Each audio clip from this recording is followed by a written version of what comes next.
Childbirth has always been a transformative experience, not just for the mother, but for the entire family. But have you ever wondered how a father's role in childbirth has changed over time? In this video, we'll do just that. Let's start in the 19th century. Childbirth was largely institutionalized, with hospitals becoming the primary place for delivery. Yet even as medicine advanced, fathers were still largely excluded from the delivery room.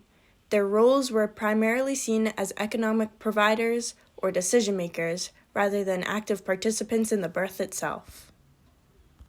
By the early 20th century, hospitals and doctors had become central to childbirth, and a father's role was still restricted to observing outside the delivery room.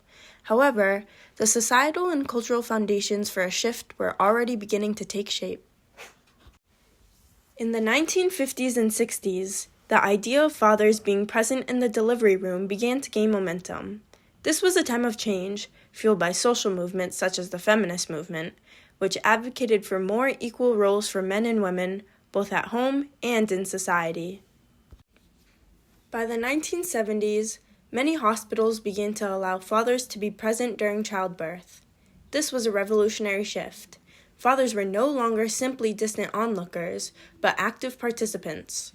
They began to provide emotional and physical support, helping their partners through labor and even cutting the umbilical cord in some cases. As the decades progressed, fathers increasingly took on roles beyond just being present. They became involved in prenatal care, attended birthing classes, and played a more prominent role in decision-making throughout the pregnancy and birth process. Today, fathers are expected to be fully engaged in the childbirth process. Many men not only attend the birth, but take on active roles, offering emotional support, being advocates for the mother's wishes, and experiencing the birth of their child as an equal partner in the journey of parenthood. Of course, the role of fathers in childbirth still varies around the world, influenced by cultural, religious, and social norms. In many cultures, fathers remain outside the delivery room, while in others, they are a key part of the birthing experience. The story of fatherhood and childbirth is still being written, each family, each experience contributing to the ever-evolving role of fathers in the birth of their children. And on that note, thank you for joining me on this historical journey.